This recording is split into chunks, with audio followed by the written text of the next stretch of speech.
the presentation today has a certain relationship, she'll tell us in what way, with her book manuscript, a forthcoming book, which is under contract at Yale University Press, not yet forthcoming.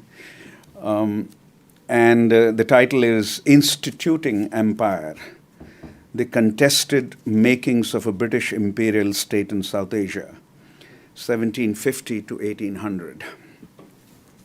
She's a historian of Britain, South Asia, and the global British Empire, which would, I suppose, include the North American colonies as well, the 13 here, and the Caribbean colonies, and maybe all the way to Hong Kong,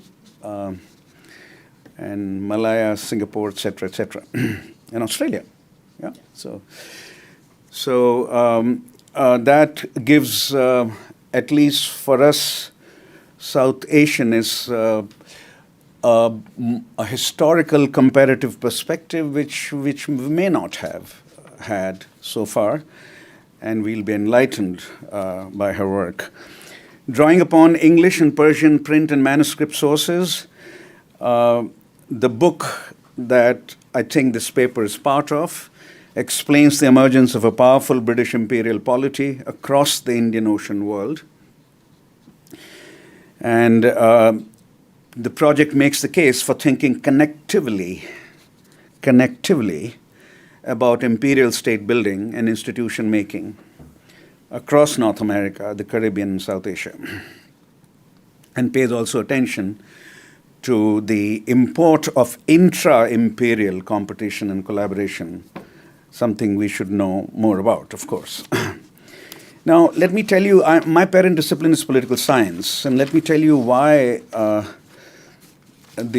my discipline would be very interested in a historian outlining and engaging with the subject. After the publication of this book in 1999, Liberalism and Empire, by political theorist Uday Singh Mehta, we have come to believe that liberalism as a political philosophy / ideology.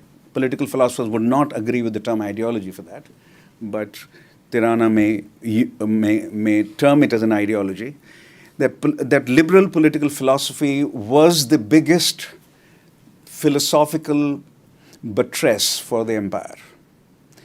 And James Mill, father James Mill and son John Stuart Mill worked for East India Company for 18 plus 31, 49 years while writing their political philosophy texts. In the case of James Mill, not much political philosophy, but History of British India in 2 volumes in the 18 teens. And the basic argument there, now this is after 1750, so what was happening between 1750 and 18 teens would perhaps figure in what Tiraana has to say. But basically, starting the 1820s, the argument is that liberals take over the ideological or ideational structure of British Empire and make the following case. India is an infant civilization, not one of the oldest. India is an infant civilization. It lacks rationality. Adults are capable of reason. Children are not. And until they become adults, they cannot be entrusted with contracts, governance, statecraft. This idea of tutelage as a way to turn a child into an adult argues Professor Mehta, is central to early liberal political theory going all the way back to John Locke. But here it gets implicated in how British Empire is structured, at least in the 19th century. And it also makes the case under John Stuart Mill, liberal political philosophy. Today's liberals will not be able to recognize this, but this was true of 19th century liberalism. Under John Stuart Mill, a distinction is drawn between white colonies of Britain Canada and Australia, for example, and earlier, the 13 colonies here, and non-white colonies such as India, Malaya, Hong Kong, etc. The non-white colonies were inferior to white colonies. India deserved, he argued, the biggest of them all, good government, not self-government, whereas Australia, Canada could or would deserve self-government. This was an argument. Why? Because India, Malaya, Hong Kong, all of these are lower on the scale of development. They are still children, they need to be adults, is the argument. And enlightened despotism is best for India, argues John Stuart Mill. And once properly tutored, perhaps it will be time to leave for the British. Not now. Right now, tutoring is the way to go. It should be noted that this was not actually a racist claim, technically speaking, because he made a similar argument about how Scots and the Welsh should be tutored by the English. A similar argument, which I can read out to you from one of the main texts of political theory, representative government. And also the Basque and in France, Basque and Britons in France, the Scots and the Welsh in Britain, they need to be tutored. The Basque and the Britons need to be tutored by the Parisians into rationality and self-government, and the Scots and the Welsh by the English in a similar way. So it's argued in political theory this is not a racist claim, and Mehta is clearly making this case. This is not a racist claim about non-whites being superior to whites. It's simply an argument he's making about who is higher on the scale of development, whether you agree with that claim or not. So how is it that these ideas about structuring the state or structuring the colonies emerged in the early years, 1750 to 1800, I'm certainly looking forward to, and I'm sure others as well. So let's welcome Tiraana to the Saxena Center seminar series. Thank you for joining us.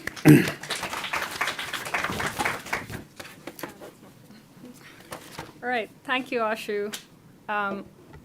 You raised a number of important questions that hopefully we'll get to during the discussion. Some of what I say will perhaps touch on the things you mentioned, but maybe not entirely so, and I'm certainly looking forward to the conversation later on. In some ways, the ideological origins that we're talking about here have everything to do with liberalism in the 19th century, but many of the sources and themes I'll talk about won't seem immediately familiar if what you're familiar with is 19th century histories of liberalism and British imperialism.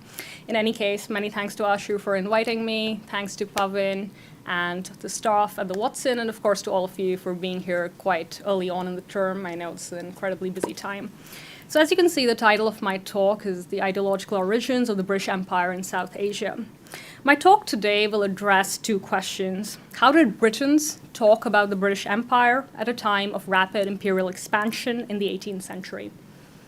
Equally, what did South Asians have to say about the British Empire during the same period?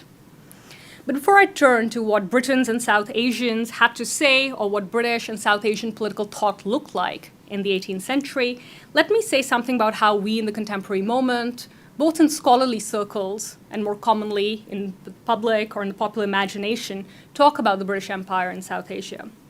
Usually we begin with 1757. 1757 is widely, if not universally, recognized as a pivotal year in the history of South Asia and the British Empire in the Indian Ocean.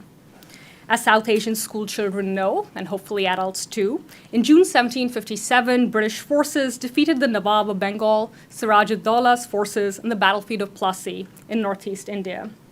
And you can see that here where Bengal is marked on this map. This is a map from the year 1761. It's labeled the Mughals Empire divided into its principal governments. And I've highlighted the three major subcontinental presidencies here: Bengal in the northeast, Madras in the south, and Bombay on the west coast. There are, of course, there's a fourth presidency, but today I'll mostly be talking about Bengal and Madras. The British victory at Plassey is widely regarded as the beginning of British imperial dominance in South Asia. 42 years later, in May 1799, British forces achieved another iconic victory at Seringapatam in South India, a victory culminating in the death and defeat of Tipu Sultan, the ruler of Mysore, a major rival state. I note these dates both by way of introduction to the chronological terrain I will cover during my talk today, and to highlight how the beginnings of British imperialism in the subcontinent are usually narrated. Battlefield victories at Plassey in 1757, Buxar in 1764, and Seringapatam in 1799 emphatically punctuate accounts of how, to use the oft-quoted phrase, traders became sovereigns. The traders and sovereigns in question were, of course, members of the English East India Company. And this leads me to another key element of how the beginnings of the British Empire in South Asia are usually described, as a period of company rule. As per standard narratives, something called company rule began in 1757 and lasted 100 years until another major military conflagration, specifically the Mutiny and Rebellion of 1857.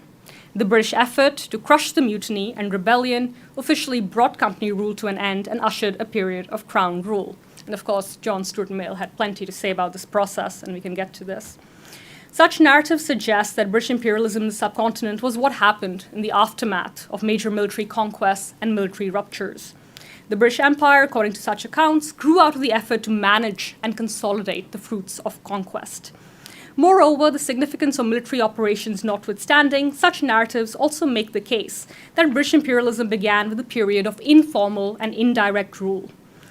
In such accounts, South Asia appears as a shadow empire, run by company officials or so-called men on the spot, with only tenuous connections to politics back in Britain, or indeed any other part of the British Empire, in North America or the Caribbean for that matter.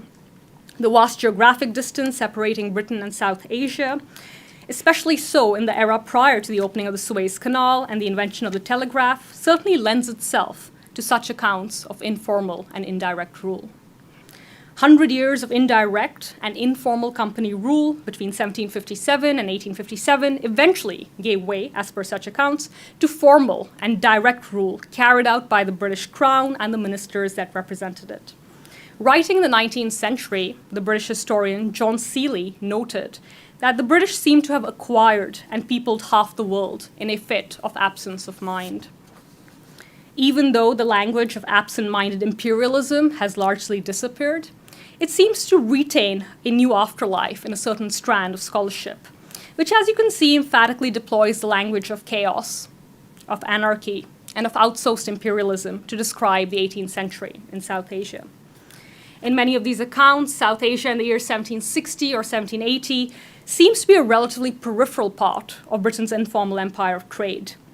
British politicians and the British public in such works appear to have regarded South Asia as a marginal concern that mattered little in the face of more immediate concerns, pressing issues such as trouble in the 13 colonies and eventually the French Revolution. Thus, Britons outside of India in the 18th century would appear to be generally absent-minded about India and imperialism in India. The notable exception to this rule include historiographical discussions of the spectacle of the impeachment of Warren Hastings, the former Governor-General of the East Indies in the late 1780s, and the parliamentary speeches of Edmund Burke criticizing Hastings. My talk today aims to disrupt such narratives. It does so by highlighting the ideological origins of the British Empire in South Asia, and indeed insisting that the British Empire in South Asia had ideological origins. The making of the British Empire was not merely a matter of facts on the ground or boots on the ground. Rather, the making of the British Empire in South Asia was as much a process shaped by ideas and ideological contestation. Once military victories had been achieved, Britons did not have an obvious or single-minded vision for what the future would look like. In other words, military success was not followed by an intuitively understood and consensually held view of what ought to be done. Instead, the question of how empire should be enacted was a matter of widespread public debate in Britain before, during, and after military conflicts. South Asians, too, attempted to make sense of the workings of British imperialism and intervene in such discussions in order to secure their own interests and even try and remake the configuration of British imperialism. In the time that I have today, I'm going to offer a handful of examples of how Britons and South Asians argued about what the British Empire was and what it should be. I'm going to focus today mostly on the 1750s and 1760s, but I'm of course happy during the Q&A to take the story further. I will begin by sketching out how Britons in the public sphere argued about the India question, and then turn to two South Asian rulers, the Nawab of Arcot, Muhammad Ali Khan Walaja, and the Mughal Emperor Shah Alam II, and track how they sought to define and redefine British imperialism in the subcontinent. Of course, it should be noted that the Nawab of Arcot and the Mughal Emperor are hardly subaltern figures, and yet these are figures who are hardly written about at all. They're certainly not central to how we think about political thought when it comes to South Asia. The 1750s and 1760s were significant decades for a number of reasons. Not only was the Battle of Plassey fought in this year, 1757, as I've already mentioned, but the larger global conflict that we call the 7 Years' War was fought between 1756 and 1763. And here you can see a map of many of the theaters of conflict and then the British acquisitions in light of this war. In North America, this conflict is commonly referred to as the French and Indian War, but this was a truly global war that involved multiple European as well as non-European combatants. Fought across the Atlantic and Indian Oceans, the 7 Years' War culminated in major British victories from Quebec to Bengal. British forces even led successful sieges and occupations of Spanish ports as far afield as Havana in Cuba and Manila in the Philippines. As you will see in the course of my talk, the 7 Years' War raised thorny questions about the purpose of war and territorial expansion and the practicalities of revenue collection and what ought to be done once you have collected revenues.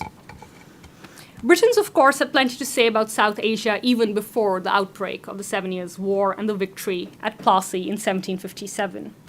For most Britons, the subject of South Asia, or the East Indies, as they often called this part of the world, was not simply about commerce in a faraway place. Rather, the question of India was central to their conception of how Britain's political system worked domestically. Let me explain what I mean by this. For Britons, the question of India was inextricably tied with the complex constitutional arrangement among the English East India Company, the British Crown, and the Parliament of Great Britain. The East India Company had first been established through a royal charter granted by Elizabeth I in 1601. The company had since long enjoyed a monopoly over all English and after 1707 British trade with regions east of the Cape of Good Hope. What this meant was that Englishmen and later Britons in general were not permitted to trade with India or China unless they were officially affiliated with the East India Company. They could not purchase valuable commodities such as cotton textiles, black pepper, and tea directly from merchants and producers in the so-called East Indies. The fact of the company's monopoly, therefore, meant that the vast majority of Britons could not participate or benefit directly from the trade and governance of Britain's enclaves in the Indian Ocean world. Consequently, Britons regularly debated the company's monopoly. They did so in the 17th century and they did so in the 18th century, even before major military victories had taken place. Britons also, as they debated the company's monopoly, debated the extent to which the British Crown and Parliament possessed the power to control, reform, and even abolish the East India Company. Britons considered that the company, by virtue of its royal charter, only existed at the behest of the British state. Equally, they argued over whether or not the abrogation of the company's charter by the British state would involve the violation of a fundamental constitutional agreement and, moreover, of the company's property rights. As you can see, Britons don't have a restrictive or limited sense of what the British Constitution is. Many of them think that the relationship among all of these agencies constitutes the British Constitution.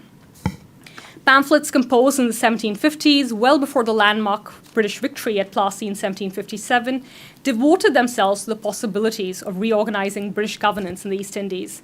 In a proposal for rejuvenating sluggish foreign trade and consequently falling land prices in England, Sir Matthew Decker, the Member of Parliament and East India Company Director, advocated that the East India trade be thrown open.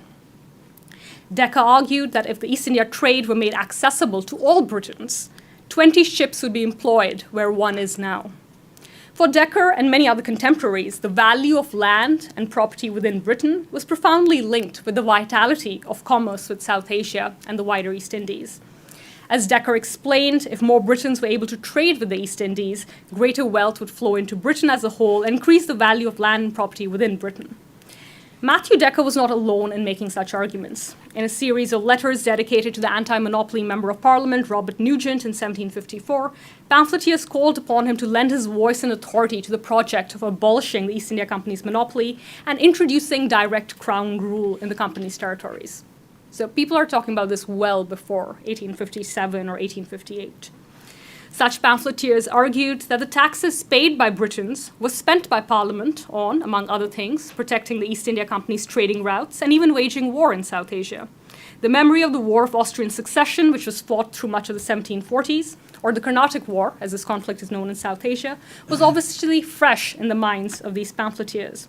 They argued that if the nation is to be at the charge of defending the trade, they ought not to be excluded from the benefit of that which they defend. Thus, such pamphleteers also made the case that ordinary Britons with no official affiliation with the East India Company ought to be allowed to participate in the trade with regions east of the Cape of Good Hope.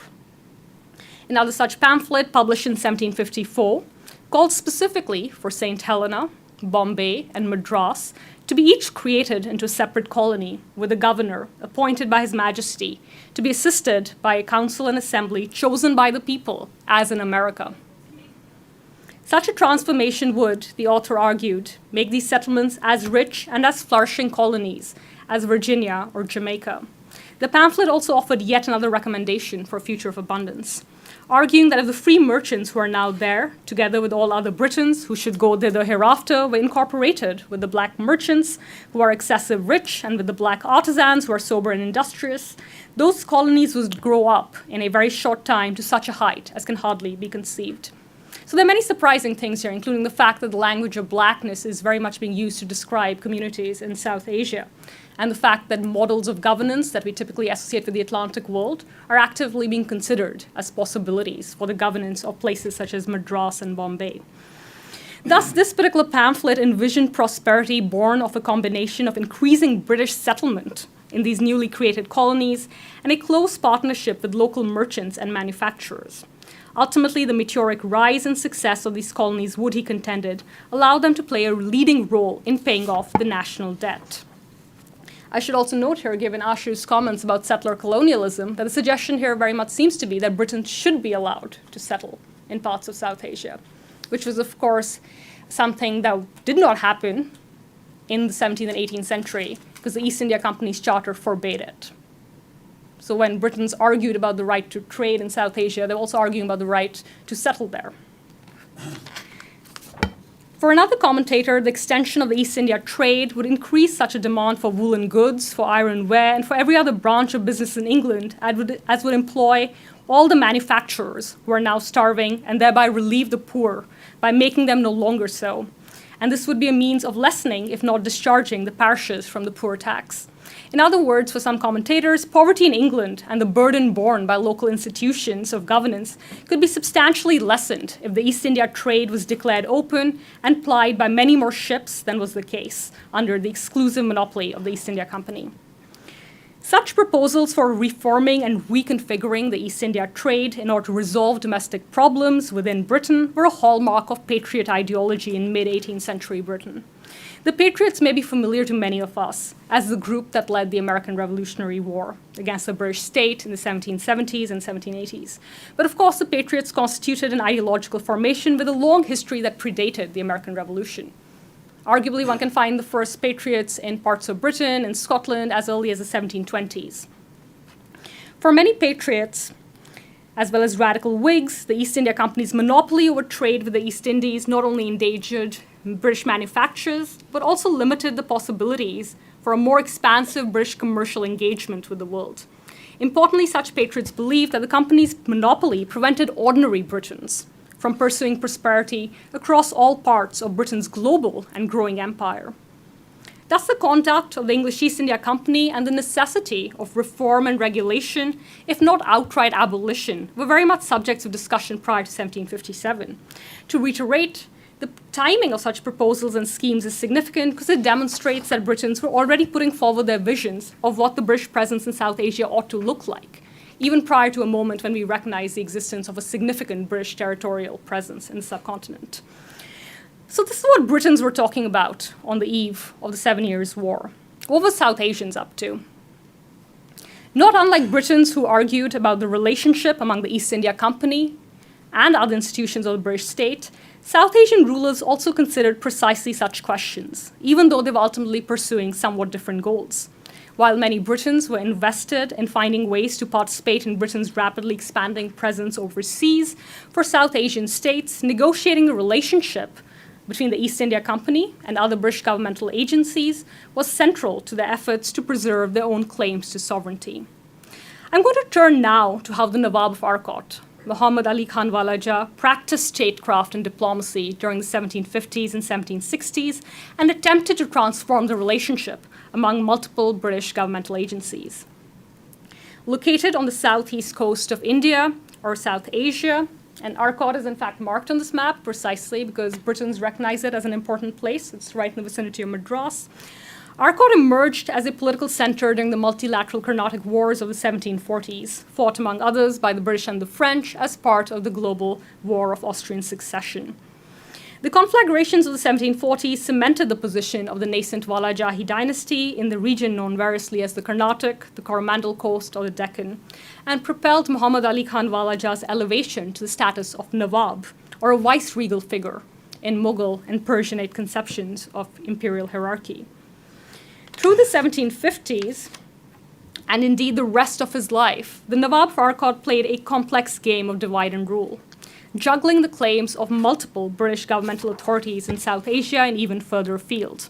Of course, we usually use the term divide and rule to describe how the British practiced politics and diplomacy in South Asia and elsewhere. Conventionally, the term divide and rule alludes to the British ability to achieve dominance by fomenting division among local and indigenous states. Yet today I would like to suggest that Nawab of Arcot also practiced a similar style of politics.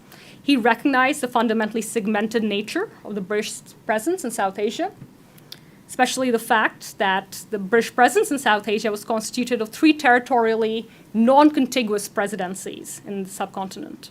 Moreover, prior to 1773, all of these 3 British presidencies, that is the Bengal presidency, the Madras presidency, and the Bombay presidency, were technically autonomous and equal in administrative status. This was an administrative structure that the Nawab of Arcot was well aware of and ultimately attempted to transform. Not only did the Nawab meet regularly with the officials serving in the Madras presidency and correspond with them, he also kept up a steady correspondence with officials in the Bengal presidency. Robert Clive, the English East India Company's servant, occasional member of parliament who also served as governor of Bengal, was a regular correspondent of the Nawab of Arcot. But the Nawab of Arcot did not stop there. His conception of British administrative structures and imperial frameworks was not limited to the South Asian subcontinent or the Indian Ocean world. Indeed, this painting that you see here, which now hangs in the Asia and Africa reading room at the British Library in London, was only one of numerous articles, including diplomatic correspondence that the Nawab of Arcot sent directly back to Britain through multiple intermediaries. All this brings me to one of the Nawab of Arcot's most significant correspondence. In October 1760, the Nawab of Arcot dispatched what would become his first official communication with the newly crowned George III, that is, the monarch of Great Britain. The richly decorated letter, which you can see here, painted in gold and adorned with floral motifs, was composed in Persian and accompanied by an English translation. Both the Persian and English texts demonstrate the Nawab's effort to make sense of British political culture and address an important ally in line with British self-conceptions, as well as translate British claims of sovereignty into a Persianate idiom. Of course, the ability to address George III in such a manner was a product of the close relations the Nawab of Arcot had cultivated with Britons in the vicinity of Madras itself. This included James Macpherson, the Scotsman who was famed for his literary compositions and translations. The Persian text that you see here addressed George III, calling him George, or Jarj, as the Padishah-e-Umda, or true and great emperor of Britain, France, and Ireland, as well as the Padishah of Brunswick and Lunenburg, alluding to the territories held by the Hanoverian dynasty in Central Europe. Finally, the address concluded by invoking George III's status as the Kharaj-e-Umda, or esteemed treasurer of the Pak Padishah-e-Romani, or the Holy Roman Emperor. So what you see here is a great deal of care being paid to addressing George III in a way that would make sense to George III. Importantly, the Nawab used such correspondence to demand a direct and unmediated relationship between the British monarch and his own, arguably small state in South India. He sought the protection of George III while complaining about the actions of the Madras Presidency and the East India Company. The Nawab's petition for metropolitan royal and parliamentary assistance against the depredations of the Madras government were obviously motivated by pragmatism and self-interest. Yet the Nawab's plaint and petition were much more than an expression of unprincipled self-interest. The Nawab articulated his preoccupations in a language of political royalism, a conception of authority that privileged the monarch over a trading company. Though the Nawab also asserted his faith in the British government at Bengal and the Parliament of Great Britain, he viewed these entities as existing under the mantle of the British king.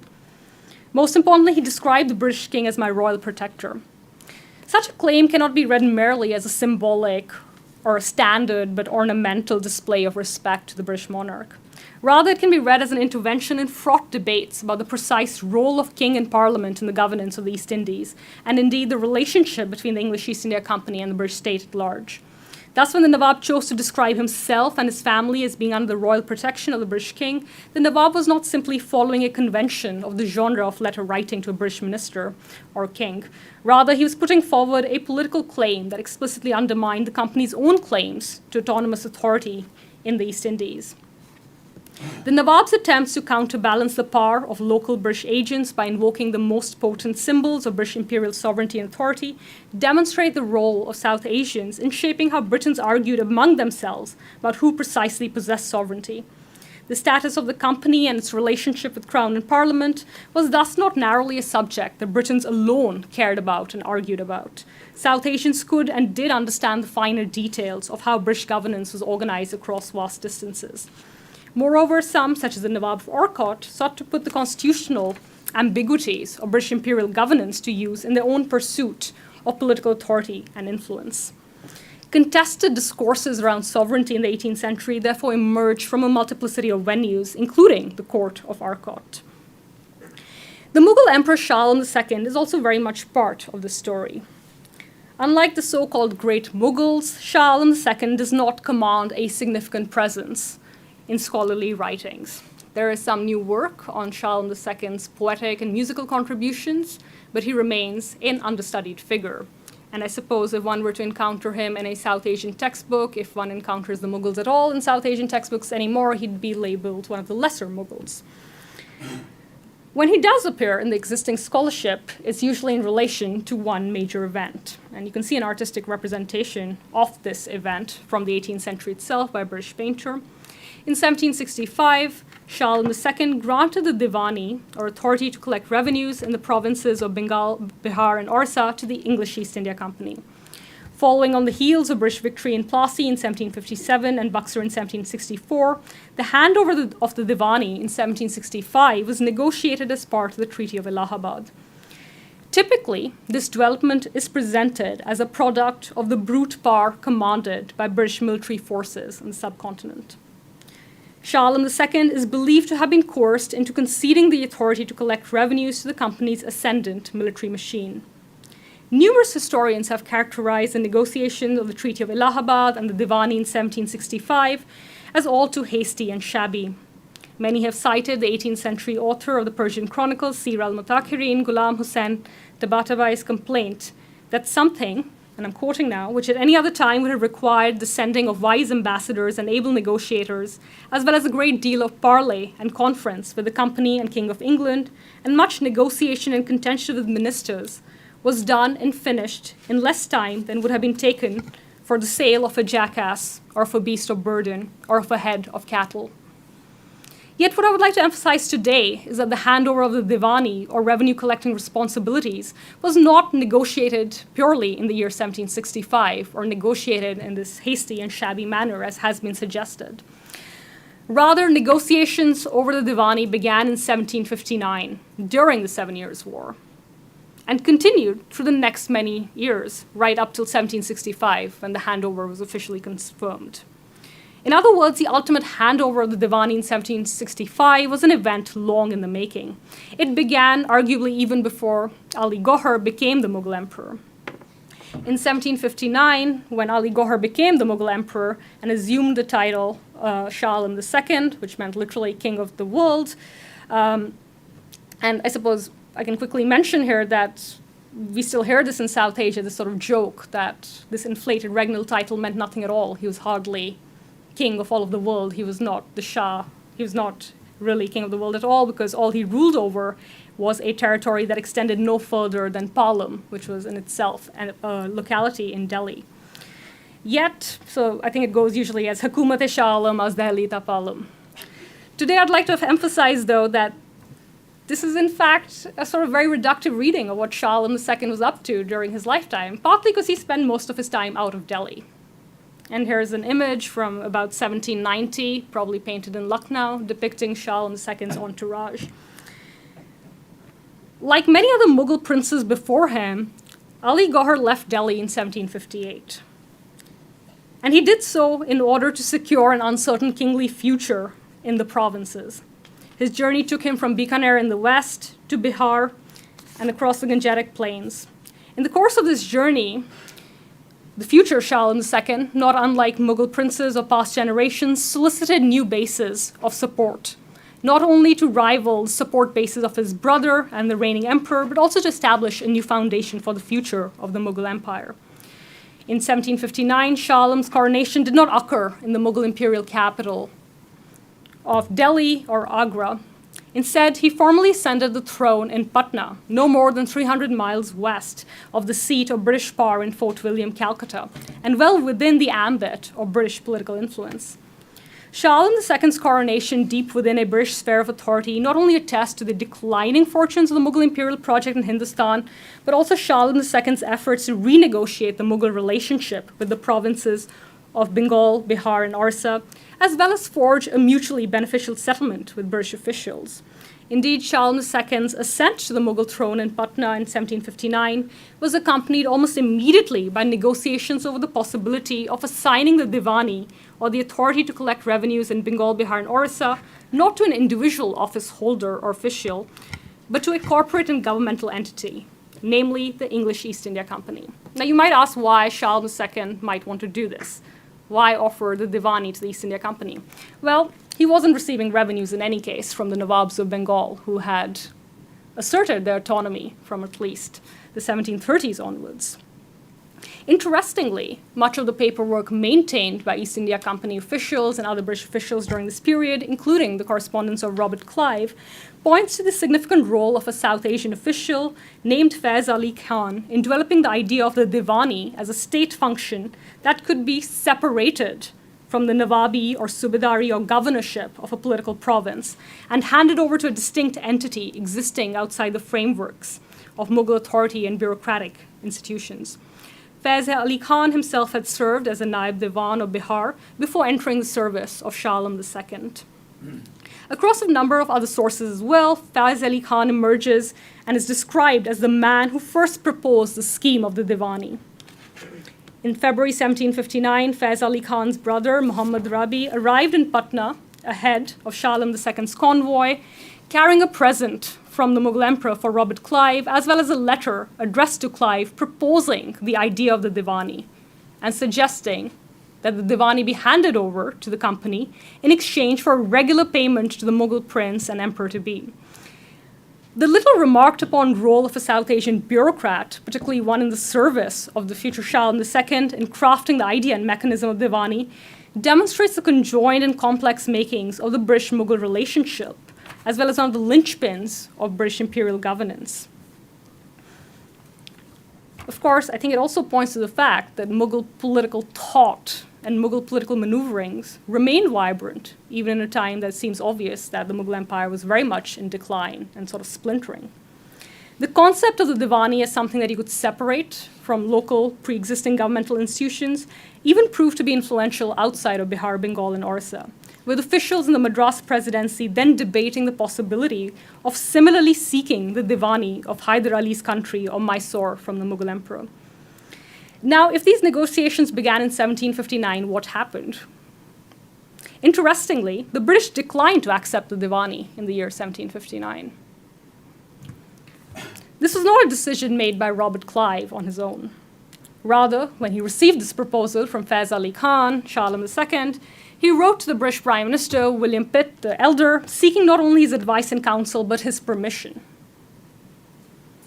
That ministers such as William Pitt the Elder rejected the Diwani in 1759 demolishes any simplistic idea of a British consensus on how to govern and what imperial extraction might mean for the imperial project. The ultimate acceptance of the Diwani only took place in 1765, once a very different ministry was in power back in London. Importantly, the ministry that was in power in 1765, one led by George Grenville, was also one that was committed to increasing taxation in other colonies, which is why the imposition of the Stamp Act in the 13 colonies in North America, the controversial one in 1765, basically coincides with the acceptance of the Diwani in India, in Bengal, Bihar, and Orissa in 1765. Beyond negotiating the Diwani with officials of the Bengal presidency between 1759 and 1765, Shah Alam II and his entourage also used the Treaty of Allahabad and the handover of the Diwani as a basis for establishing direct communications with the British king, George III, and demanding further assistance. And here you can see an example of his letter to George III. And in a sense, he's doing something not that different from what the Nawab of Arcot was trying to do. In this letter to the British monarch, Shah Alam II addressed George III as a brother dear as life, Barodar be Jan Barabar. In seeking George III's assistance, the Mughal emperor lamented the period of true faithlessness and the badness of the times that had beset his kingdoms. So he blamed his own aristocrats and what was going on in Delhi and across Hindustan. He accused the nobility of Hindustan of betraying the salt, namak harami, as well as other things like na daulat khwani, or wishing ill, upon the splendorous Timurid Gurganid household. He also complained at great length about the officials in the Bengal presidency, including Lord Clive, whom he alluded to by his Persian title, Nawab Savid Jang Bahadur, literally a vice-regent resolute in war. The emperor expressed his despair that despite the alliance forged at Allahabad in 1765, he had not in fact received the support necessary to secure himself on the throne of the Sultanate of Hindustan. The throne of Delhi, Shah Alam II argued, belonged not only by right to all the progeny of Amir Timur Sahib Kiran, referring to who in European texts we sometimes call Tamerlane, but also that the throne of Delhi was beloved by every succeeding generation of Mughal emperors who had ruled Hindustan. So Shah Alam II proclaimed his direct descent from Amir Timur and invoked Amir Timur and other Mughal emperors' use of the lofty title Lord of the Auspicious Conjunction. The emphasis on dynastic legitimacy was matched by an equal emphasis on the long history of Mughal governance of Hindustan. Having established all of this, Shah Alam II then formally asked George III for military assistance in achieving his objectives. If George III were to oblige, Shah Alam II promised a lifetime of gratitude, love, and friendship towards his brother. Yet Shah Alam II did not conclude this missive with a desperate plea for help. Rather, he attempted to remind George III of his act of goodwill and favor in granting the Diwani in the first place in 1765. He hoped that his brother George III would heed his words with good cheer and happiness. With his letter to George III, the Mughal emperor made the case for metropolitan British support, not least in exchange for the grant of the Diwani. That Shah Alam II did not conceive of the Diwani narrowly as a grant to the company, but rather as a grant to English chiefs who ultimately bore fealty to the British king, demonstrates his awareness of the broader structures of British authority and his effort to use these structures of British authority to achieve his own ends. Shah Alam II's effort to establish direct communications with George III and figures in metropolitan Britain, including ministers, also points to the breadth of his efforts to secure an increasingly beleaguered and diminished Mughal empire through multiple diplomatic channels. Moreover, Shah Alam II's efforts show that British and Mughal relations did not begin and end in the year 1765 with the handover of the Diwani. On the contrary, the Mughal emperor used the grant of the Diwani in 1765 and the preceding conversation that began as early as 1759 as the basis for repeatedly requesting further assistance from British officials in South Asia, but also British officials all the way back in Britain itself, including, of course, the monarch. Most of the ideas I have highlighted today were ones that arguably failed in the 18th century. The East India Company was not abolished. nor was the East India Company's monopoly.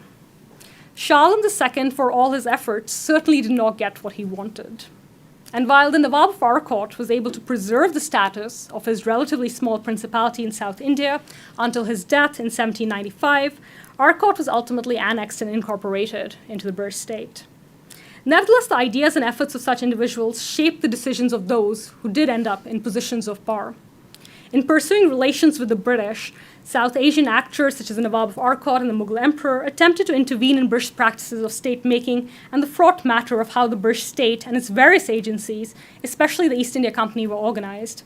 In response to such efforts, Britons attempted to centralize mechanisms of imperial governance, especially the power to pursue war and peace as well as conclude treaties. Indeed, parliamentary legislation on East India affairs in both 1773 and 1784 prominently emphasized the concentration of the authority to manage matters of war and peace in the hands of the Governor-General at the helm of the Bengal Presidency, which was declared the Supreme Presidency. So very much trying to counter the fact that individuals such as the Nawab of Arcot had tried to play the three presidencies against each other and then also invoke metropolitan and royal authority against local institutions. Such changes in the structure of British imperial apparatuses through the 1770s and 1780s demonstrate the impact of South Asian diplomacy, even if these South Asian states did not, in the long run, outlive the British imperial presence in the subcontinent. And while the company was not abolished, the East India Act of 1784 did usher in unprecedented metropolitan supervision and control of British governance in India. Specifically, the East India Act of 1784 created a new institution constituted entirely of British ministers who would have final authority over the governance of British territories in the Indian Ocean. This institution is the Board of Control for India Affairs. This is an institution which also read every single piece of correspondence which was then dispatched to South Asia. This was also an institution that then appointed those that it saw as ideological bedfellows, such as Charles Cornwallis, the veteran of the American Revolutionary War, to serve as Governor General. So once this institution had come in place in the year 1784, you don't really see East India Company men who had risen through the ranks achieving the position of Governor General. Rather, you see those with close ideological and partisan links with ministers back in Britain taking over these positions. The institution of the Board of Control for India Affairs in 1784 also meant that those ministers who were already responsible for the British Empire in the Atlantic world, in Canada, in the Caribbean, were also now directly and formally responsible for British enclaves and settlements in the Indian Ocean world. This effort to impose state control on the East India Company and limit the political power and autonomy of the East India Company certainly cohered with some of the demands of political commentators in the 1750s in Britain that I spoke of earlier. Yet the legislation of the 1780s still did not permit Britons in general to trade with the East Indies or settle there. Yet one could say that some of the political economic visions offered by British patriots came to fruition in the 19th century with the expansion of efforts to promote British manufacturing and reduce the British reliance on South Asian finished goods. So why does all of this matter? First and foremost, I want to suggest that the binaries of company rule and crown rule, or indirect and informal rule on one hand, and direct and formal rule on the other, do not capture how both Britons and South Asians argued about British imperialism in the 18th century, nor do the geographic and spatial binaries of the Atlantic Ocean world and the Indian Ocean world accurately represent how Britons and South Asians thought about the world that they inhabited. Britons did not think South Asia was so far away or so different from the Atlantic world that it did not merit thought and attention. Indeed, some suggested, as I briefly discussed earlier, that British territories in the Indian Ocean world should look more like British settlements in the Atlantic world. So it certainly wasn't the case that it took the loss of the 13 colonies for British politicians or the British public to start paying attention to South Asia. They already cared deeply about these issues and these geographies. Equally, South Asians were increasingly aware of the global contours of the British Empire and deployed their knowledge of the hierarchies of British imperial governance in service of their own goals. And so it certainly wasn't the case that it was only Europeans or the British who were gathering knowledge about South Asian political customs and practices. So were those in the service of the Nawab of Arcot and the Mughal emperor, and that's what explains such documents. Secondly, I want to highlight the vitality and participation of both Britons and South Asians in the transformations of the 18th century, whether or not they were successful in achieving the precise goals that they were after. Britons and South Asians alike deliberated over what a new imperial state should look like. They discussed the nitty-gritty of state-making, particularly the question of how new institutions ought to be organized and how they ought to govern. Much of the existing scholarship, as I already suggested, has focused on how canonical thinkers, figures such as Edmund Burke, debated and criticized British imperial schemes in South Asia. Yet, as this talk has shown, Edmund Burke was hardly the only one participating in such debates. Many other Britons discussed precisely such issues long before Edmund Burke stood up in Parliament to impeach Warren Hastings. Importantly, debates about British governance and institutions were not limited to a narrow circle of Britons. They featured people simply writing in the public sphere, those publishing in newspapers and pamphlets in London in the 1750s and long after. The Nawab of Arcot and Mughal Emperor, of course, were not non-elite figures or subaltern figures. But as I mentioned earlier, their political thought and political practice has remained entirely peripheral and marginal to how we talk about the makings of the British Empire in South Asia. So very often when we talk about the beginnings of South Asian political thought, we turn to figures from the early 19th century, such as Raja Ram Mohan Roy. And that's what I want to close with today, that I hope my talk has offered a quick glimpse of the vitality of both British and South Asian political thought and practice in the 18th century. I look forward to your thoughts and comments. Thank you.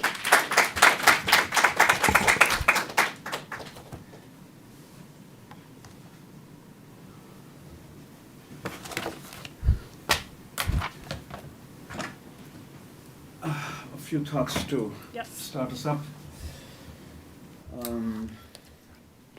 First of all, of course, the Mills and the Macaulay's and the Benthams, they're all 19th century. You talked about second half of the 18th century. And one reason why what you said was very important is, and perhaps would reinforce your claim, is that if you look at the work being done by, or work done by French economic historians, about what different parts of the world between 1700 and 1800 were contributing to world's manufacturing GDP. You get, I mean, I won't be wrong about this. I might be wrong by 1 or 2 percentage points, but basically the larger magnitude should be clear.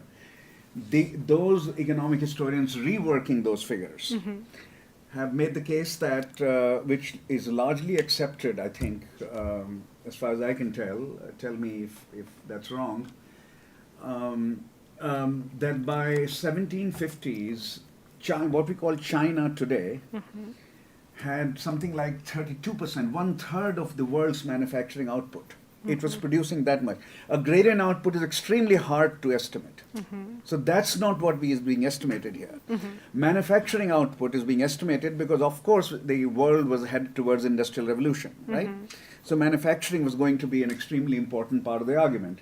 So 32% or 1/3 or 33% of the world's manufacturing output in 1750s coming from China and 25% from India, right?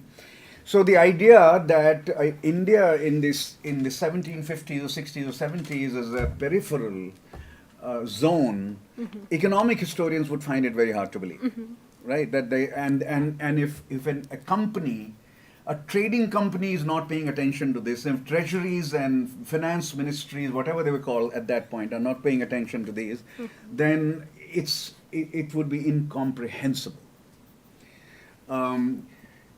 East India Company was in India for trading with with a part of the world which had a very substantial part of the world manufacturing output.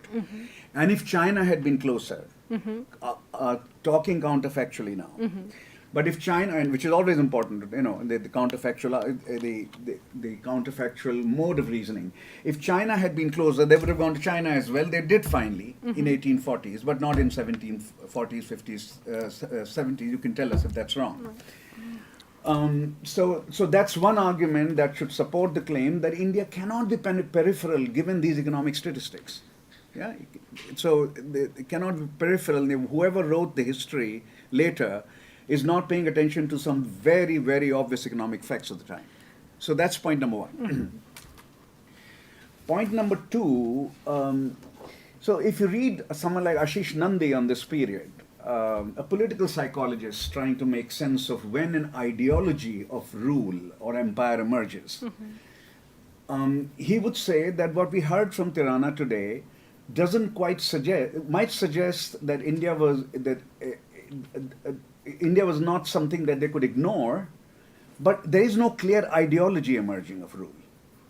The clear ideology of rule, according to Nandi and others, is emerging around 18 teens and 20s, when it's clear to the British that they are actually in control of much of India, and not simply three presidencies that you showed, which would add up to not more than 1/7 or 1/8 of India, or the former Mughal Empire, something like that, right? So the real ideology of rule is emerging for Nandi. And tell us, whether, as a historian, how you look at the political psychology claim here, which is very interested in thinking about when the ideology is born, right? Ideology of rule. His claim is basically the History of British India, the 2 volumes by James Mill in the 18th, that's the beginning of the ideology of rule. And then that takes us to the third point, which is how are we going to deal with, you did refer to Edmund Burke. Edmund Burke's speeches to Parliament in the impeachment trial of Warren Hastings, they constitute 8.5 volumes of his 12 volumes.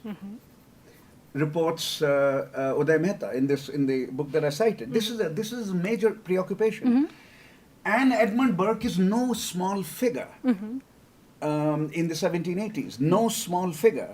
We're talking about, though with Irish origins, but we're talking about someone who is a major philosophical, major political theorist, not simply in the universities or to the extent that these appointments were held in the universities, but advising statesmen, participating in the Commons debates, and making news in the newspapers, right? So and when you look at his, for example, account of Nawab of Arcot, which I read, and I was very struck by what he said. Maybe I have it here, and I'm sure you know it.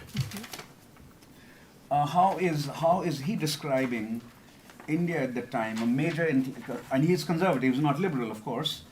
He is describing, here we go. If I were to take the whole aggregate of our possessions there in India, I should compare it as the nearest parallel I can find with the Empire of Germany. The Nabob of Awadh might stand for the King of Prussia. The Nawab of Arcot, I would compare as superior in territory and equal in revenue to the Elector of Saxony. The Raja of Banaras might well rank with the Prince of Hesse, at least, and the Raja of Tanjore to the Elector of Bavaria. All this vast mass composed of so many orders and classes of men is again infinitely diversified by manners, by religion, by hereditary employment, through all their possible combinations. This renders the handling of India a matter in high degree critical and delicate. We are dealing with a very advanced civilization. Right. So now the third point here is that how is, by the 1780s, one of the biggest intellectual and philosophical and political figures of British life is intervening not in universities but in the House of Commons and trying to impeach Hastings, right? And this goes on and on. How is that shaping the ideological trajectory of British thinking about India? So those are the 3 things I have to say to start us out. Yeah. Great. Yeah. All right. Well, thank you, Ashu. So I'll quickly say on the point of India's economic significance in the 18th century, yes, of course, it's certainly not peripheral. I guess what I was trying to get at when I was talking about how India is sometimes treated as peripheral is not in the sense that it's considered economically peripheral by people in the 18th century, but that's considered politically peripheral to British political discourse in the 18th century because it's seen as a place that is for instance, very far away, right? And therefore simply cannot command the same kind of attention as the 13 colonies and so on. So part of my effort there is just to think about how, in the historiography, we treat South Asia when it comes to British political culture that is simply not seen as significant as the 13 colonies or even the Caribbean. There's a sense that British ministers, especially, and the British political class in general, care about those areas where they seem to have official, direct rule, right? And that the existence of the East India Company means that there's a kind of mediated way in which Britons interact with South Asia. And so my point here is really to say that, in fact, it's even more central than we have long believed, right? And Britons who never get a chance to even travel or trade with these parts of the world are actually advocating for precisely that right. And that's precisely what they're demanding. So, yeah, I think those are my thoughts on the first point. The second about when is there a real ideology of rule? I would say these are real ideologies, absolutely, right? They may not look like the high imperialism of the 19th century, but that's partly the argument that I wanted to make today, that we need to go back to the 18th century, arguably perhaps even to the 17th century, and take these seriously as ideologies. And that these ideological debates and ideological formations in the 18th century set the stage for how people like John Stuart Mill or Macaulay before him argue about these things. So one of Macaulay's big concerns when he's talking in Parliament is precisely things like, should Britons be allowed to settle in India? And he's talking about this because for much of the 17th and 18th century, the British political class has sided on the side of not letting more Britons travel to this part of the world and settle there. So I would say all of these issues that I've brought up and these kinds of, what we might consider even ephemeral print materials from the 1750s and 1760s, where Britons are arguing about who can trade with India, what will happen if we allow more people to trade with India, what will happen if Parliament spends its revenues in a different way.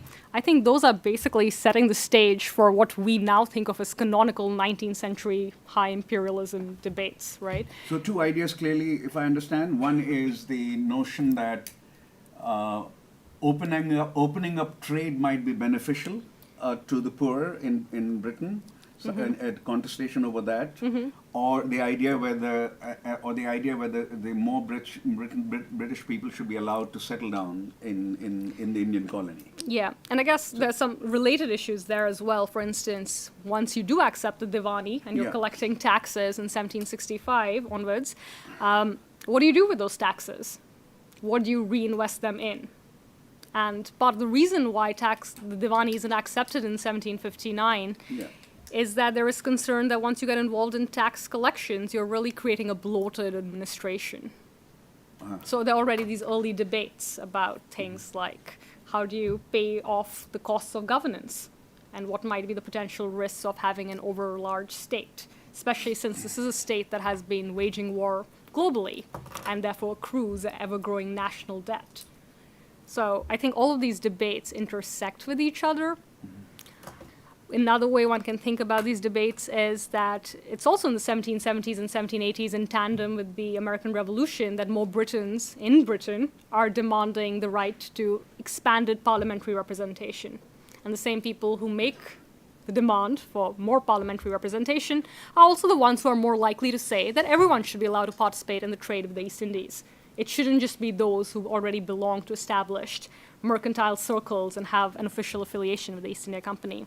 And very quickly, I suppose I'll wrap up on the point about Burke. I mean, I'm not saying very much about Burke just because there are lots of books written about him, but also when one reads through the parliamentary record or the records of the House of Commons, he's almost always in conversation with other people, who to my mind are as significant, if not more so. So partly the effort in decentering him here is to say that many of the ideas that he's talking about in the 1770s, 1780s, they have a longer history that predate him, and that he's almost always in conversation with others, including individuals like William Pitt the Younger and Henry Dundas, who constitute the Board of Control for India Affairs, who by no means are sort of unimportant figures, and a lot of people write about them, but sometimes these two individuals get written out of the story of how we talk about British imperialism in South Asia because we focus on Burke and Hastings. I'll also say the Hastings trial happens in the late 1780s. Yeah. Arguably the big debates about how to govern India happen in 83 and 84. And in some ways, it is a sideshow. They are still negotiating this question, But my sense is, again, that we've sort of overemphasized that particular moment in our understanding of how Britons think about this. Right. Can I also add, that if we're going to think about what is peripheral in British political debates at that time and what is not, and so Linda Collins argued that the Scottish question is extremely central to how the British are viewing India. Right. And because as 1707 is the legal union, Right. When Scotland joins England and Wales and Britain is formed, but the Scottish attacks on England continue, and the last one is 1745, right? I don't know how far they come down. I mean, I think they certainly capture Yorkshire and maybe come down further, maybe to the Midlands. I'm not. Right. I don't remember now, Right. but there is an attack. Yep. In 1745. So she argues that incorporating the Scots into the British upper establishment, British establishment, this particular function of the making of British nationhood, of making British nation, was to this process. India was very important because the Scots were never more than maybe 10% of Britain, but they were always 30 to 40% of the British officers in India, in the army, as merchants, as writers for East India Company, etc., etc. So, would you like to say something about that? Is Scotland, or how to deal with Scotland, playing a role in the way, is Colley right? That Scotland is playing a very big role in the way Britain, or Britain's political establishment, is looking at India. And India is the way that Scotland and Scots and English start coming together. She makes that claim very, Right. very, very firmly in that chapter called Colonies. So, what do you think? I think she's broadly right in some ways, but one could also make the counter argument that people don't purely think of themselves, especially after the last uprising in 1745, purely in terms of, say, proto-national identities of English or Scot. They use partisan identities very regularly.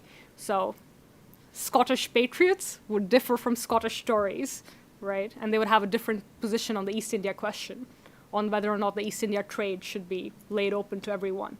So there would be plenty of Scottish Tories whom, like English Tories, would say, no, the trade should remain a restricted trade, and that's the best way to run this trade. We can't let our country be depopulated or have all these other reasons for not letting ordinary people participate in this trade. So I would say that one could perhaps nuance Linda Colley's argument by also thinking about ideological differences, irrespective of whether one is Irish, Scottish, or English. And I guess you see similar debates in the North American colonies in the 1750s and 1760s over taxation. There is obviously a loyalist presence here, which sides with the British state when the British state chooses to arguably tax excessively or tax aggressively, right? Who say that, well, the state back in London has been paying the costs of war. It has been paying the costs of defense, so these taxes are owed to them. So I think that's the one nuance I think could be added to Linda Colley's argument. But of course, there are many prominent Scotsmen who play their part in governing India. And Henry Dundas, who helped set up the Board of Control for India Affairs in 1784, is a Scotsman, very prominent in Scottish history. His statue stands in Edinburgh. He helped basically create Edinburgh's new town. And he's one of the people who makes the decision that even though the East India Company should be under the control of the British state after 1784, that this does not need to be a trade that is made easily accessible or open to everybody. So I think in these instances, you see people acting according to their ideological and partisan affiliation rather than thinking in terms of their sort of proto-national identity. So Lynn Colley is not, in her argument, is not exploring the intra-Scot differences of opinion. I would say so, yeah. And there's an over-aggregation of what is Scottish at that time. Perhaps so, yeah. Yes. I mean, lots Thank of you. respect for Linda Colley. No. It was such a mind-blowing argument when I read it. And this was when did the book come out? 1991, I think, 92. It was completely mind-blowing, that chapter on the role of colonies in the making of British nation. And to be fair, Linda Colley writes elsewhere at great length about partisanship, though it doesn't immediately enter into her arguments in the book Britons. Yeah. Prerna? Yeah. Hi, Tiraana. Hi. My name is Prerna Singh, and I'm a colleague professor in the Science Department. And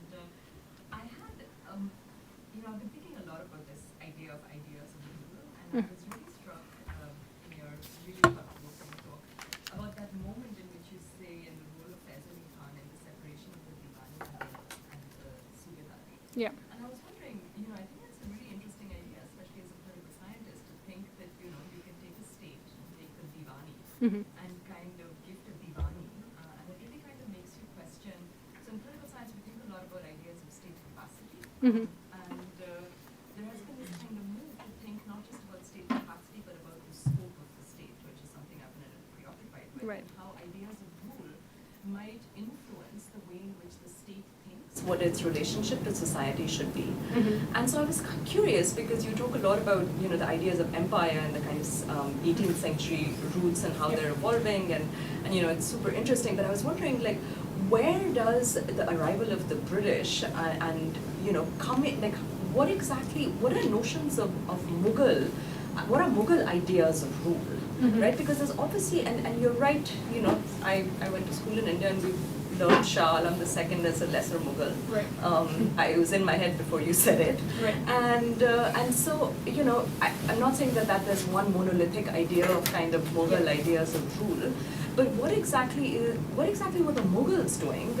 And was the state really restricted to the collection of taxes? Because this gets back to your response to Professor Varshney about how they were afraid of getting into tax collection. Because the question is, if you then begin to collect taxes, what do you do with those taxes, right? So my immediate question as a political scientist is that what were the Mughals doing with taxes? What was the relationship of the Mughal state, both in its heyday and then with the lesser Mughals? And what is going on with those ideas of rule and how they evolve, that you get to a point when you can, give away a Diwani. And then so what is left? And so, I've been thinking a lot about how ideas of rule changed between what are called the Orientalists and the Anglicists. So Hastings and then moved to Macaulay, but Clive in between, and in a very different kind of context of the arrival of a vaccine. But I think that I'm just really curious about that moment of the Diwani-Subedari separation and what it meant before. And in many ways, like the way we understood Hastings was that he really respects Indian constitutions and Indian traditions, and he's very, very clear that he wants to kind of maintain the way in which things were done in Bengal. So he doesn't want the state to be doing any more in Bengal than in a way Indians are acculturated and accustomed to. And then Macaulay kind of comes in with Clive, the interregnum, kind of saying, no, the state needs to be more interventionist, we need to kind of create loyal British subjects. And so that's where the kind of civilizing mission type of discourse begins to enter. But I'm just kind of, that's just to say that I'm kind of curious about what that kind of ideas of the rules are in the heyday of the Mughals and the late Mughals, then the Hastings and Macaulay, because there's clearly something happening just in terms of what the state owes to people and what their obligations to the state in turn are. No, thank you. That's a very helpful formulation, and I'll try my best to answer this question, but perhaps I should flag it by saying that one struggles with the fact that now the historiography on the Mughal heyday is so old, right, that if one now has to teach a class on the Mughal Empire, one would still be assigning John Richards' book on the Mughal Empire and his chapters on the revenue collection system. And Richards actually suggests in several of his chapters that during its heyday, the Mughal Empire, the Mughal state, runs without a deficit, that it's collecting such enormous amounts of taxes that it does not operate with a deficit at all. Which, knowing what I think we know from state formation elsewhere, really makes me wonder. I'm not sure if that's true at all. And obviously the other important works include Irfan Habib's work on revenue collection, but again, that's focused on a very limited and particular source space produced during Akbar's reign. So we have a problem here in the historiography, which is that we don't really have Mughal scholarship that has kept up with the most recent developments, say, in how we think about early modern state formation and early modern military fiscalism. And we're very lucky now to have new scholarship, but much of which is in some ways what I might call sort of cultural literary studies to some extent, where scholars have done a very deep dive into works that have been produced in the Mughal court or elsewhere. And so I struggle to think with that and figure out what exactly is going on under, say, Aurangzeb even, right? And to some extent Aurangzeb, despite being significant, despite definitely being one of the great Mughals, remains someone who isn't written about quite to the extent that he perhaps should be, right? So that's the difficulty here, that I'm not entirely sure if we have good arguments anymore about that period.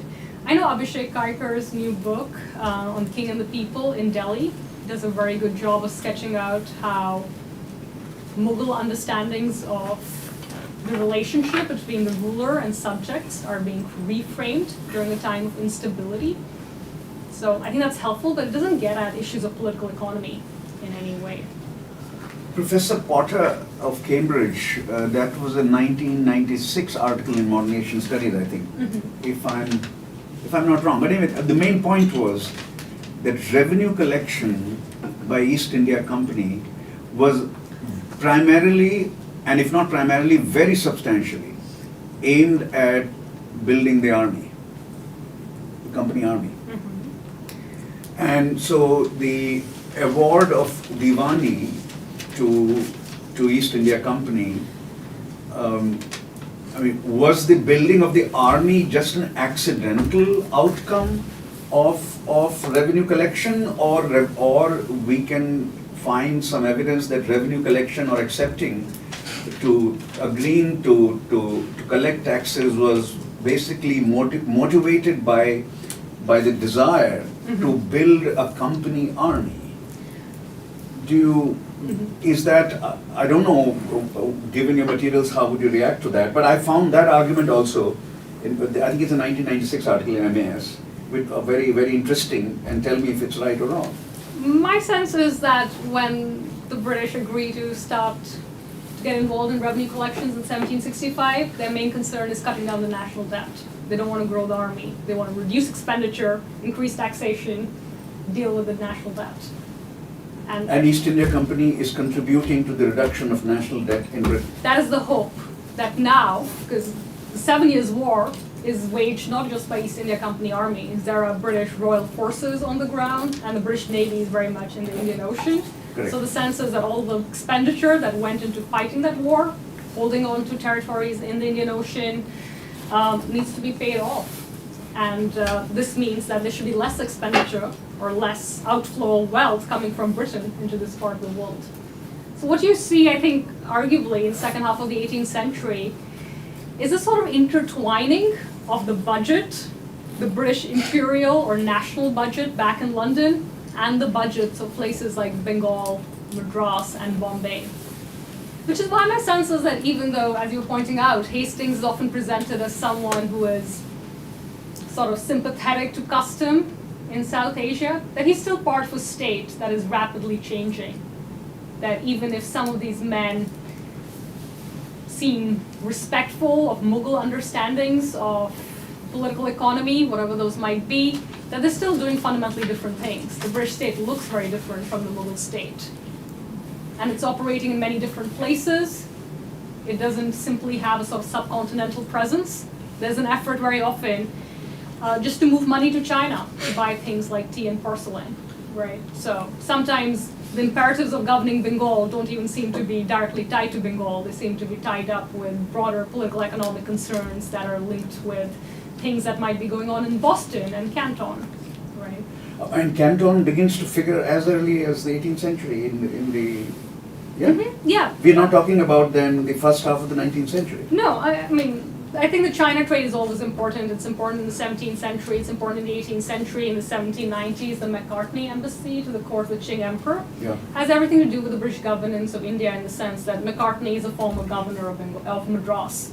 So he's being dispatched to China because he has experience serving in the Indian Ocean, and there's an understanding that he's been governing Madras with all of these sort of cross-oceanic trading routes and trade networks in mind. So that's why he's the person who's picked. And I mean, I can quickly note that efforts to try and steal tea saplings and introduce tea production to India begin in the late 18th century, though they don't succeed, right? So the way in which Britons think about China is absolutely tied to how they think about India. And that's also related to the issue of throwing the East India trade open. It's not just that you can, once the trade is open, you can go to Madras or Bombay. You can also then go to China, right? So these questions are tied together, which is why I think the term East Indies is obviously really unfashionable and anachronistic to use now, but it does communicate something about how people thought in the 18th century. They weren't just thinking about the landmass of South Asia. They were thinking about all these major Indian Ocean ports and Chinese ports in relation to each other. Would you introduce yourself? Hi, my name is Katyayani. I'm a graduate student in the anthropology department. Yeah. I had a question about what were the responses, or were there responses that were received by the King of Arcot and by Shah Alam to by George, and did he talk to them in the same language? Did he think of them as equal? Like, what were the ideas of monarchy that were Yeah. He didn't think of them as equals, I would say, but he absolutely wrote back to them. And this is part of the complex renegotiation of where the king fits in and where the crown and parliament fit in relation to the East India Company. And there's certainly some East India Company officials who are very committed to the idea of company autonomy. Not all of them. Some East India Company officials actually want the state to be more involved, which is why Clive writes to Pitt in 1759. But yes, George III absolutely writes back to these people. He sends a royal embassy to the court of the Nawab Farkot. There's an effort to send an embassy to Delhi in the 1770s and 1780s, but it's never clear where Shah Alam II is, because he's always very itinerant. Things are very chaotic in Delhi. But the British Crown absolutely makes an effort to respond, and that's obviously partly driven also by the decisions of British ministers who are increasingly trying to clamp down on the company. Nawab Farkot does many interesting things. He also writes to the Queen of Britain, who also writes back to him. So there's definitely this sort of effort to maintain diplomatic relations. And Nawab Farkot also writes to the French king and queen, right, before the French Revolution. So he's being sort of creative, which kind of could be considered surprising, since he certainly doesn't have the kind of storied lineage that Shah Alam II does. So there's absolutely back and forth. Yeah. Nawab of Arcot was never part of Mughal Empire. I guess the Balajai dynasty, actually, his grandfather served in the Mughal Empire. He had been a sort of... Until 1707 or even after, what are you talking about? Yeah, I think into the 1720s. 1720s, serving Mughal Empire as it's disintegrating.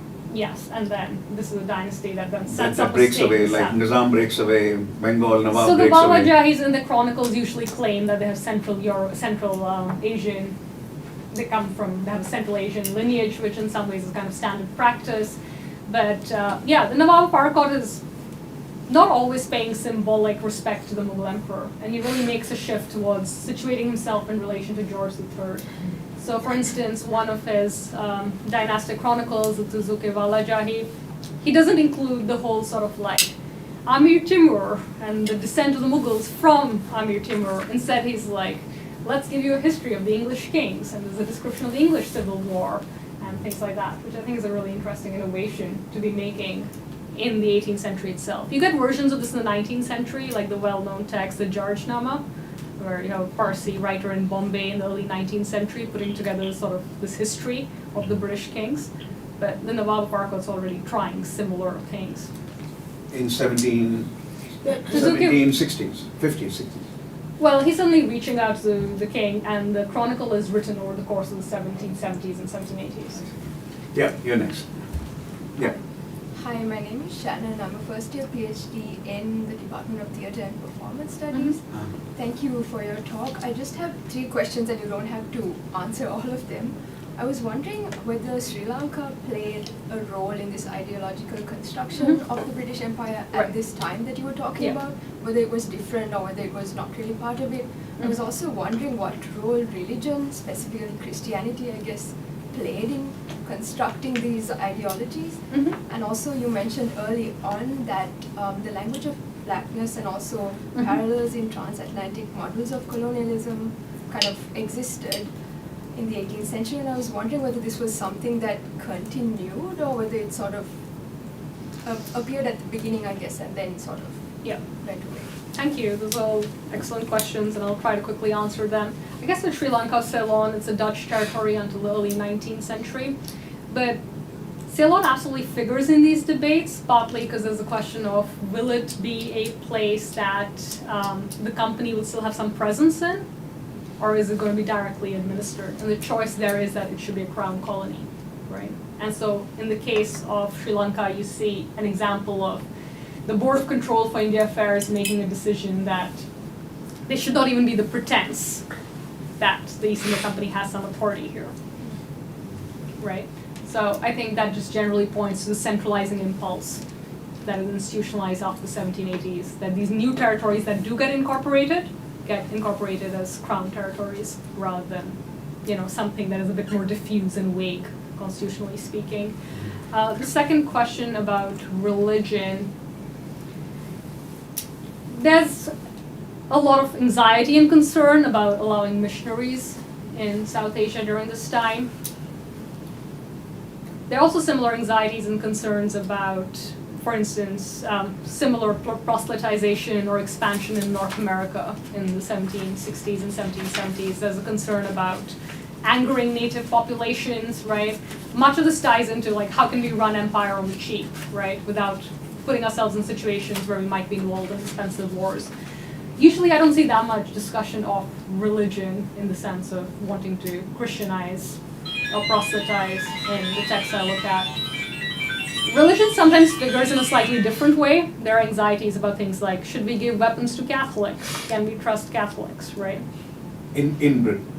In Britain, but also, Catholics in what? Like if you have, Sri Lanka? if you have, an Irish presence or Portuguese presence in a town like Madras, there are those kinds of concerns. As far as the transatlantic parallels are concerned, I would say the most significant one would be when it comes to the practice of chattel slavery. There are absolutely enslaved Africans in towns like Madras, Bombay, and Calcutta, and sometimes even in the countryside. In most of these presidency towns, they're not arguably central to the economy. They're there, they perform household labor, they might perform other kinds of labor, but there are other British territories in the Indian Ocean world where African chattel slaves are essential.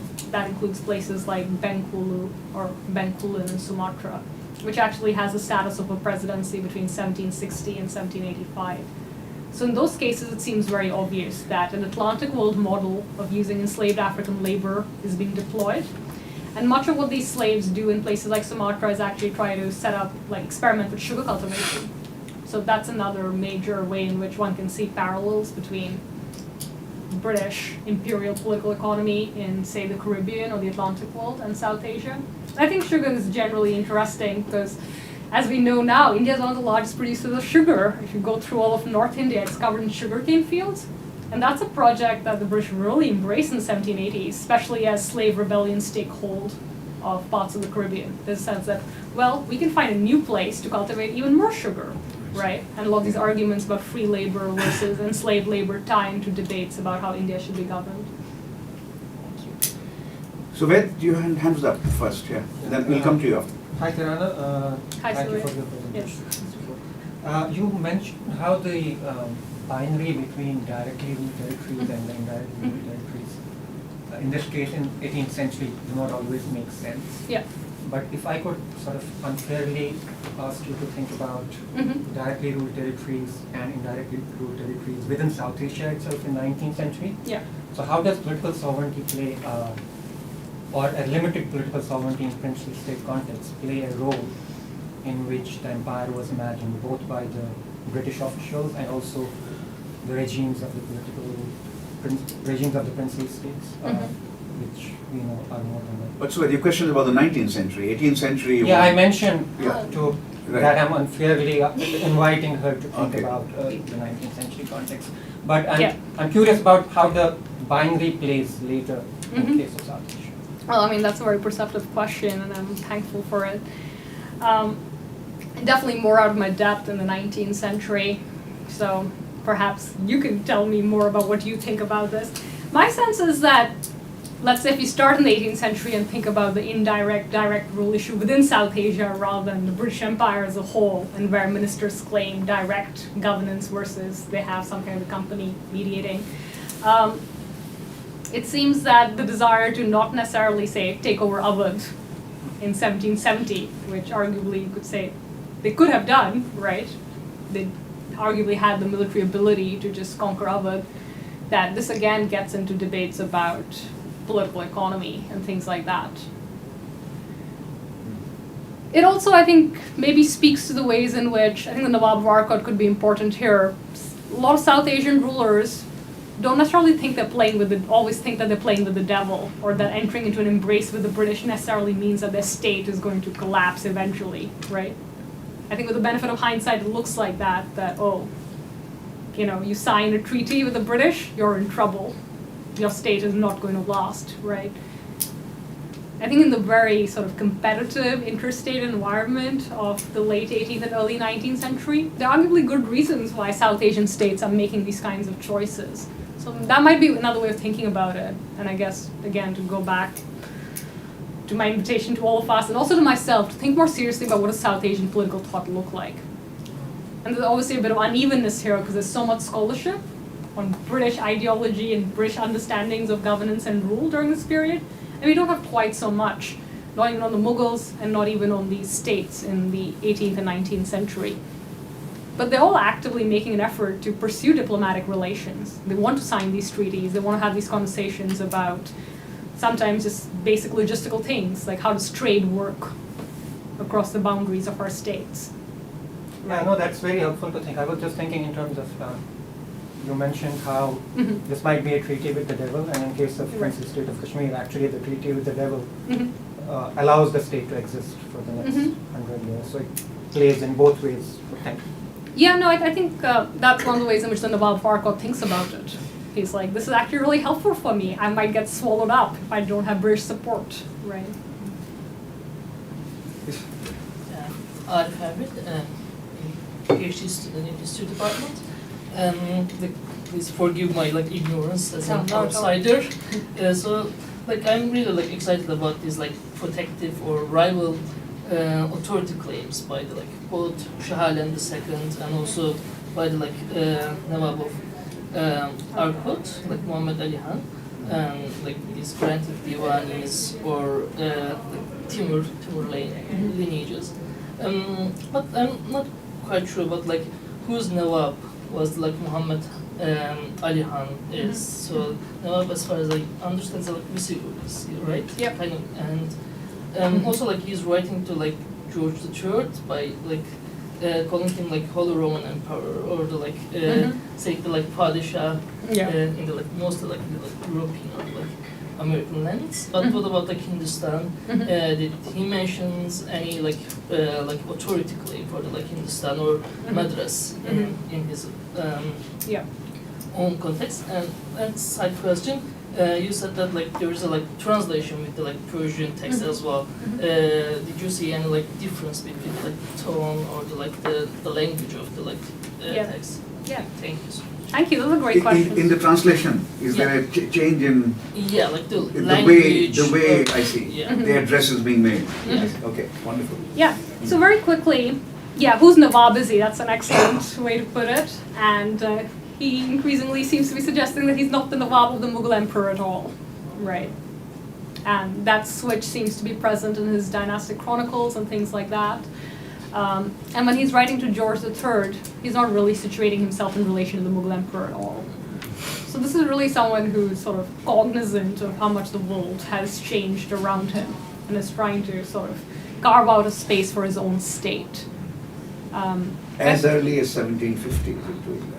Yeah, 1760, and right? he's in a region where there has been frequent warfare, right? His state sort of emerges out of the ashes of the Carnatic Wars.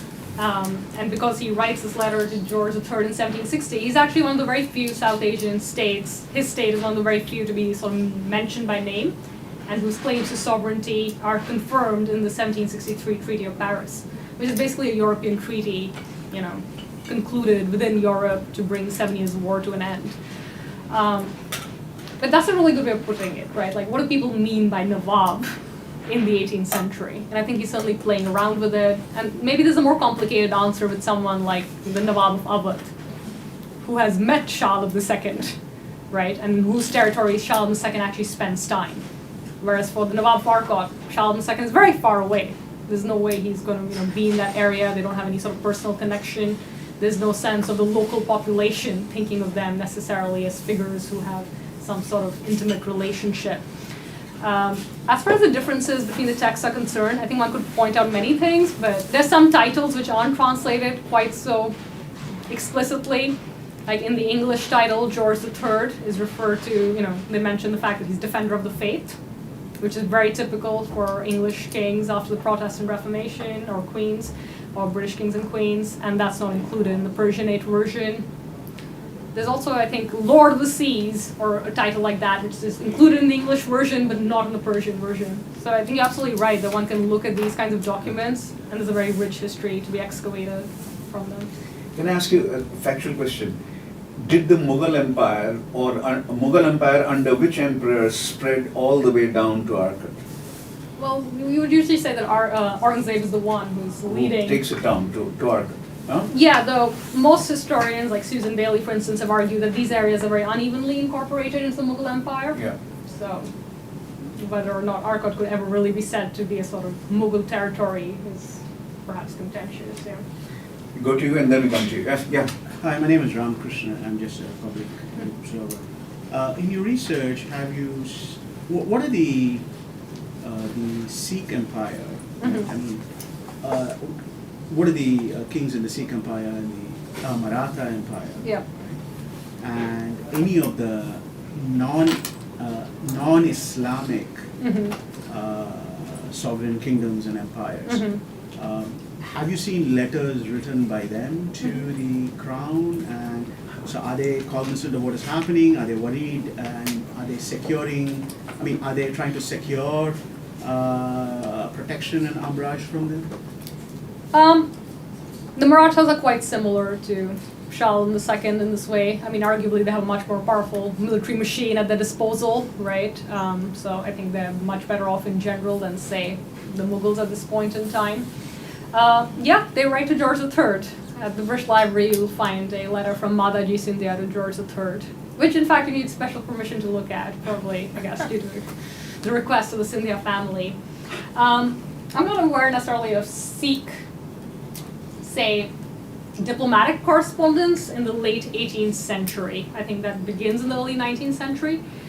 But there's a sort of deep and profound awareness, even in Calcutta, which would seem to be sort of like a coastal fringe, right, of developments up the Gangetic Valley and in Punjab. So there's a clear recognition, for instance, of the fact of the Durrani invasions, right, and what happens at the 1761 Battle of Panipat.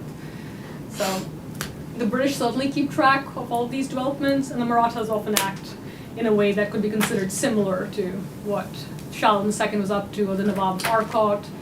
And the Maratha state is interesting because it's sort of similarly segmented, the way the presidencies are segmented and they're separate from each other, right? So they also kind of play this game with each other of trying to negotiate a treaty. One tries to negotiate with the Bombay presidency, another with the Bengal presidency, which is precisely the point of the 1773 and 1784 parliamentary acts, that we can't let these presidencies be negotiating separate treaties with separate groups. This needs to be centralized. Thank you. The term Governor General comes into being when? 1775, 18? 73. 73. And Hastings is the first? No, Clive is the first. I guess Hastings. Hastings is the Yeah. first. The Governor General, and that Governor General is then in charge of all three. Yes, I mean, there's still governors in the other presidencies, But- but Bengal becomes the supreme presidency. Supreme Presidency. So there's a sort of history of, we could say, kind of federalism or confederalism there. Yeah. Lenin, post-study student here. I have a question about, like, in your research, do you see like evidence that the British were like aware that their colonization in India was like the fact that there was already a state there before there was a military conquest? How much this shaped their actions in comparison to the Caribbean, where there's no like established state, and the resistance and the threat there was more like other powers like trying to invade the lands, piracy, etc. Do you see this in the archives? I mean, my sense is, I guess it depends on when the British encounter particular places, right? So if you're thinking about Jamaica in the 1650s, when the English will take over the island, their primary concern seems to be the Spanish and some indigenous groups that are present there. But even in North America, the British, until the time that they're basically expelled, remain deeply aware of all of the indigenous states that are present. So to my mind, the distinction that sometimes gets drawn between South Asia and, say, North America is perhaps overemphasized. And all the new scholarship that we have on indigenous power in North America would suggest that there are also strong states present here, which is why it is expensive to make a decision to try and push westwards, right? Which is why in 1763, the British state actually draws a line and says, we will not permit settlement further west of here, right? West of the Appalachians. So there's an effort even in North America to restrict settlement, to restrict further expenditure on warfare with indigenous states, because indigenous states are present. And I guess in South Asia, what this means when they do encounter indigenous states, of course, is that there tends to be plenty of discussion of how indigenous states run their own administration, right? So every time a new area is being incorporated, one of the things that British officials want are their revenue handbooks and revenue guides. So there's a way in which, beyond, say, abstract discussions of sovereignty or political custom, there's a very specific interest in how do you actually assess land taxes, and how do you collect these taxes, and how do you make the daily work of governance easier. Shahzad? Thank you. This was fascinating. So I want to go to the question of thinking about political theory in the 18th century in India, and how to incorporate a more complex understanding of political theory that takes into account what is happening locally. So I wonder if it helps to make a distinction between the rhetorical posturing with respect to sovereignty and the territory. Yeah. Right. So, for example, as you point out, the book, the history of the Balajahi's Tuzuki Balajahi, and it is not tied to the Mughals, but by calling it Tuzuk, it's actually using the rhetoric, very noble rhetoric. It is Babur and Jahangir, and so using a Chagatai word for that is already tying it to, you know, at least subliminally, it's actually invoking a much larger claim. Yeah. So similarly, when you were going over the text of the letters from Balaja as well as from Shah Alam, so there are all these echoes in the language going back all the way to actually Central Asian Timurid texts. And even in the way Shah Alam's own career works, right? So before he's actually crowned and he goes in various places. So this is following this pattern of establishment of princely households that actually, so the understanding of this, of what sovereignty is in Mughal terms is being deployed, but the world that into which it is being deployed has completely changed, right? So in a way, it seems like a very live political theory when language and reality are being made to interact in very interesting ways. But the crucial thing that you point out, which is I think important, is to see them as being fundamentally connected to ideas coming from Britain and Europe. Right? So it's not these are not sealed walls from each other. Right. And if we are sensitive to not taking the language on face value, but understanding it as a rhetorical way of projecting, but seeing it as being projected into this new political reality. Other kinds of interesting nuances come into view as you were showing. Yeah. Thank you, Shahzad. That's a really helpful comment. I guess I'll take it as that. I mean, while doing a lot of this research, some of the complicating factors are things like finding all this discussion of someone like Faiz Ali Khan, but not necessarily seeing something written by him directly, seeing a lot of other people talking about him, and then often having political primary sources that seem to be obviously invested in making various kinds of rhetorical flourishes, and then trying to put that in conversation with what is Shah II actually doing, where is he going, and what is he doing, and what does this mean? But thank you, that's a really helpful framing that you just offered. Thank you. If no one else has a question, I have, can I return to when, in your view, as a historian of 18th century, when do you think the idea of revenue as a basis for army making emerges? Is it clearly a 19th century idea that revenue from India will be used to build a company army mostly? Because that is, in the political economy that I have read, seems to suggest that's a very important part of the game. And let's say, at no point in India there were more than 180,000 British people. ruling, I mean, 1931 is the highest, we know, about 190,000 or so, in a country of about 300 or 20 million at that time. And the idea of not allowing princely states to have their own armies, Kashmir or Hyderabad or, you know, all of this is consistent with the claim that the army should be, after 1858, British Army, and before that, East India Company Army. So one question is, when do you think that idea emerges, revenue as a, army as requiring, building the army requiring a lot of revenue, and not other things that you just mentioned, and which were very enlightening to me. And the second, someone asked the question about religion, and the way Mehta puts it is that there were three discourses about why the British were in India, or not saying that they emerged in this 1750s themselves. One was an evangelical discourse, which Mehta argues didn't go anywhere. Christianizing India, this idea just didn't go anywhere. And even the first bishop was appointed as late as 1813 or something like that, you know. And so why, his argument is that the powerlessness of the evangelical discourse is because British statecraft is becoming more and more secular, and they are trying to separate the state from the church. And this is becoming part of the way the British think about statecraft. So Christianity had to be kept at a distance from statecraft. So any comments on that, closing comments on those two ideas about the army and the way Mehta is explaining the powerlessness of evangelicals? I mean, maybe I should go look at the stuff you've been reading about, or that you have read in the past. About the army? About the army. Okay. Yeah, my sense is that, at least in the period that I look at, the military is obviously always part of these concerns, but it's hardly ever the only concern.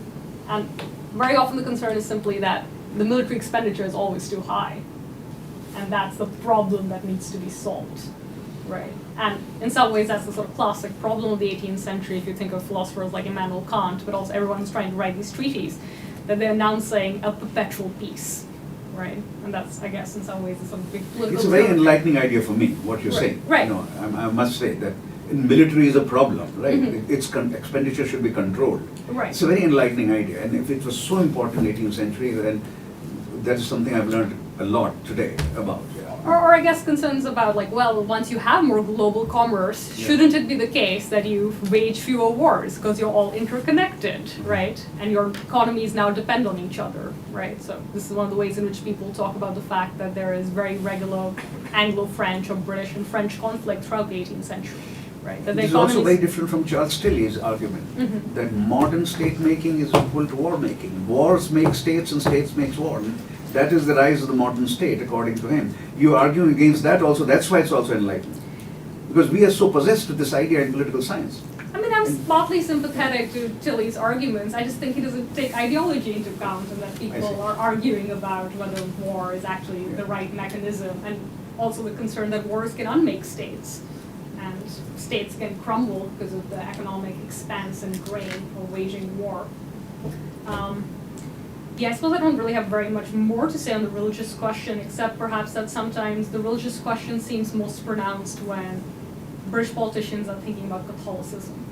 That sectarian difference remains the most significant way in which they think about the religious issue in the 18th century and even in the 19th century. That issues of Hindu, Muslim, and other categories are perhaps secondary to the way they're negotiating sectarian Christian difference within Europe in relation to Catholic states like France, and perhaps even how they're thinking about, like the issue of toleration within Britain, and that a lot of the energy when it comes to religion is on those questions.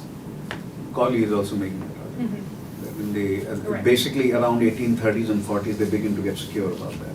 Right. And the Catholic liberation is probably 1832 or 1830s, when they made equal, right? I mean, yeah, this is something that's really unpopular during the 1770s and 1780s, right? The Gordon riots and things like that. Well, thank you for starting us so well. Thank you so much. This was a wonderful seminar, wonderful talk. I learned a lot, and I'm so glad you're in Brown.